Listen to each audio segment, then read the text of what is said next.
ধারাবাহিকের আগামী পর্বতে আমরা দেখতে চলেছি আর্য স্যারের বাড়িতে ভৈরবী মা এলে ভৈরবী মাকে প্রণাম করতে যায় আর্য স্যারের মা আর বলতে থাকে, মা আমি ওর দেখা পেয়েছি, ওর নাম অপর্ণা। ওর চোখের দিকে তাকাতেই আমার যেন গোটা শরীরে কেমন একটা হয়ে গেল।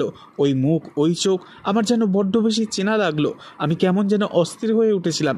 তাহলে কি করব আমি ভৈরবী মা? ওর এ বাড়িতে আসার ব্যবস্থা করব? তখন ভৈরবী মা বলে, না, কাউকে কিচ্ছু করতে হবে না। ও নিজের আসার পথ নিজেই তৈরি করবে। ওকে আটকানো কারুর পক্ষে সম্ভব নয়। ও একাই আসবে। এরপরই ভৈরবী মা বলে ওঠে, আহ কি সুন্দর একটা গন্ধ! জুঁই ফুলের গন্ধে গোটা বাড়ি ভরে গেছে।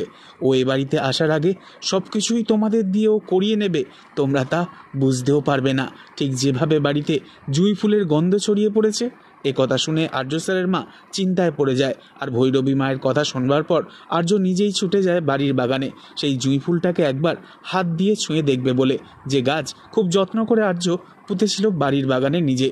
তবে এবার খুব শীঘ্রই দেখা যাবে আর্য স্যারের মা হিসেবে যাকে দেখানো হচ্ছে সে আসলে আর্য স্যারের নিজের মা নয়, আর্য স্যারের শাশুড়ি মা, অর্থাৎ সে হলো রাজনন্দিনীর মা। আর আপনারা তো সকলেই জানেন রাজনন্দিনীর পুনর্জন্ম হয়েছে। আর সেই কারণেই মন্দিরে আর্য স্যারের মাকে প্রথম দেখে ধাক্কা লাগতেই অপর্ণা মা বলে ডেকে উঠেছিল তাকে।